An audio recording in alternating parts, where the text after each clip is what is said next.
Welcome to Crosscut Now. In today's episode, we're shining the spotlight on a grim underworld of sex trafficking in Seattle. We'll introduce you to a local organization that is working to expand pathways to freedom, safety, and hope for victims and survivors. We'll also look into a state bill proposal that could unlock better professional opportunities for undocumented Washingtonians that advocates say would benefit the economy. And why some of the most disadvantaged children in the state are not receiving child support payments.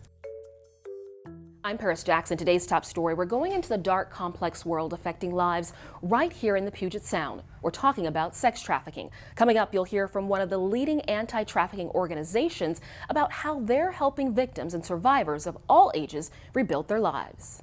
There is a harsh world facing thousands of people in Washington, sex trafficking. A Seattle nonprofit is leading the way to help victims and survivors overcome exploitation and recover from their traumatic experiences. Since 2009, nonprofit organization Real Escape from the Sex Trade, also known as REST, offers holistic survivor-centered services where they seek to walk with survivors of trafficking no matter where they are in their healing journey. Every year, the Port of Seattle estimates 500 to 700 minors face a variation of trafficking.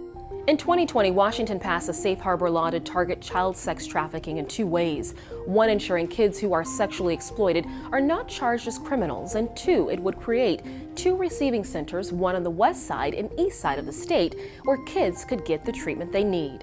An Investigate West investigation says the law is failing to keep its word. Although trafficked children aren't being arrested, experts say those same minors are not going to treatment centers. I sat down with REST Program Director and Community Service Manager Audrey Bedke and Jessica Clayton to learn how extensive sex trafficking is in our region and the biggest barriers facing victims and survivors. Welcome, Audrey and Jessica. Thank you for joining us today. Thank you for having us. It's a pleasure to have you guys here. And the organization that you work with, REST, they're a leader in the anti-trafficking field. How pervasive is sex trafficking in our region? It's hard to get a count on the prevalence because no one is raising their hand to say, ooh, I'm selling sex, or I purchase sex. But what we know is that sex trafficking is happening in pornography, in strip clubs, in street prostitution, and online escorts. And if we look at just online escorting, there's more than 100 websites in King County alone that are advertising sexual services the way that you and I might advertise a used car.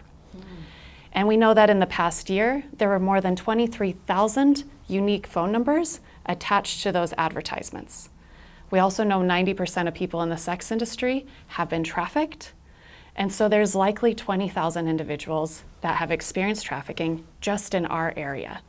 We also know that 500 of those are youth under the age of 18. One other number just to throw out is that from one study that looked at buyers, so people who were looking at sexual services online, in a 24-hour period, there were 8,000 unique IP addresses. So what we know is that the demand for sexual services is high. There aren't enough willing participants to say, I will fill that need, and so traffickers step in to recruit individuals to turn into victims to be able to sell for sex. And the complexities and the magnitude of this is vast, as these numbers that you're laying out. What does the public not know, and why is it so important that we push the needle and sounding the alarm? First of all, we know that it's happening in every neighborhood. When we've driven survivors around, they'll say, oh yeah, I was trafficked there. Oh yeah, I had a customer there. Oh yeah, I've been there. I can't think of an area in the Puget Sound that I haven't had someone identify as a place where they were sold for sex. We also know that the people who are being sold for sex come from every walk of life. Actually, the same is true for those who are purchasing sex and those who are trafficking sex. But what we do know is that the more vulnerable a person is, the more likely they are to be exploited. And the more privilege someone has, the more likely they are to be the exploiter. So for numbers in our area, 44% of child sex trafficking victims are African American, even though in our community, that number is only 7%. And disproportionately, buyers are white men with wealth, 74%, compared to 63% of the general public. And a lot of times people think pornography is a victimless crime, prostitution's a victimless crime, but we know that the likelihood of someone having PTSD after being involved in the sex industry is higher than a war veteran who lived through combat. So the amount of trauma that a person lives through is exceptionally higher than any other occupation is. Let's pivot and talk about services. Now, Jessica, you guys provide a number of services to the community. What type of services are you doing to help those that are experiencing this trauma? I would say the most common way survivors get in touch with REST for services is through our outreach efforts and then also through our 24/7 hotline.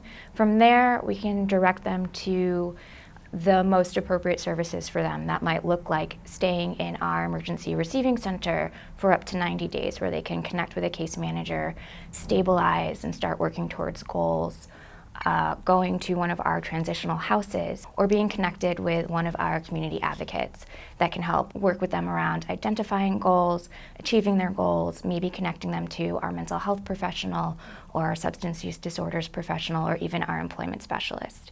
We also provide assistance around rental support and other housing endeavors for them. Jessica, let's talk about youth, and the numbers are staggering about how many young folks are harmed in this sex trafficking industry. Can you share a client story or many client stories of how you guys are able to really make change in their lives? As Audrey touched on before, these vulnerabilities, right? There's a common theme with them. Poverty, lack of access to resources or education that increases someone's vulnerability to being exploited. Traffickers are really experts in seeing these vulnerabilities and then exploiting it. So a trafficker might come into this person's life and help fulfill a basic need, make them feel seen, valued, loved, and kind of establish this relationship. But then ultimately that changes. The relationship might become violent physically, emotionally, psychologically. So it really takes a lot for this person or young person to break free from that. And then once they have, there needs to be supports, and that's kind of where REST comes in. So we kind of come in once they've broken free or if they're in the process of fleeing their trafficker and provide them with that support. Another important statistic is that the average age someone is recruited into sex trafficking is between 12 and 15 years old. And as Jessica said, vulnerabilities make someone more likely to be involved. But if we think about any of us at that age, 12 to 15 years old, we were all vulnerable. We were all looking for love and attention. And so traffickers come in and prey on those vulnerabilities to fill those needs and can bring this excitement and glamour that is overshadowing the violence and harm that comes later.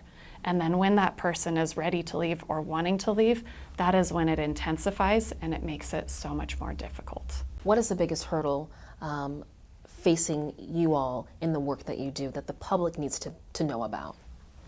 Finances. We have an emergency shelter and it is at capacity 90% of the time. We have transitional housing and it is filled all the time. We have advocates and they're at capacity all the time. We have partner agencies and they're at capacity. We would be able to do more if we had more resources.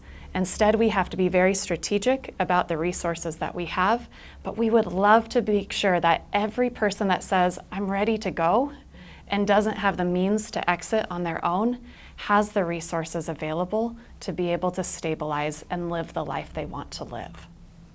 REST is doing phenomenal work. Thank you so much for joining us, Jessica and Audrey. Thank you. If you want to learn more about REST and the services that they provide, go to their website, iwantrest.com.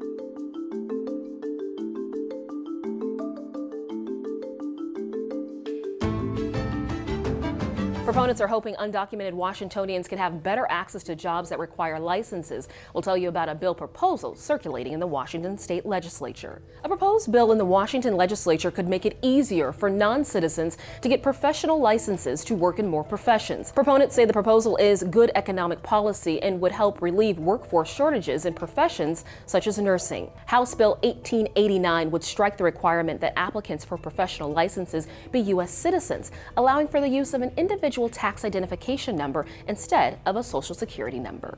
In early January, many undocumented Washingtonians testified before the House Consumer Protection and Business Committee supporting the proposal to build an easier pathway toward a professional license. The bill would also encourage qualified undocumented students to pursue their dream jobs by addressing the lack of clarity surrounding which licenses require a Social Security number. On January 26, HB 1889 passed out of the House Committee on Consumer Protection and Business. Supporters of the bill acknowledged the significance of it and that it may take time to work through the legislature.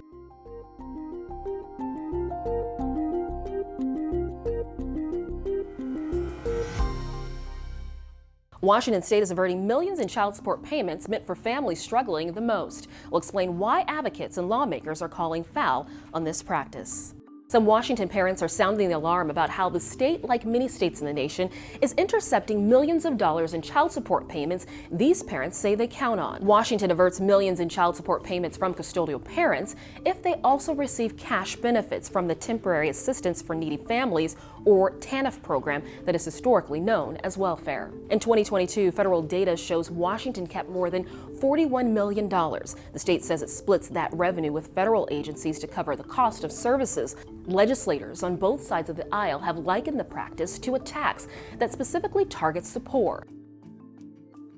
House Bill 1652, currently under consideration in the state Senate, would require the state to provide up to 100% of current child support payments to families. The House reaffirmed the bill, and it now awaits action in the Senate Law and Justice Committee, where lawmakers have until February 21st to advance it. I'm Paris Jackson. Thank you for watching Crosscut Now, your destination for nonprofit Northwest news. Go to crosscut.com for more.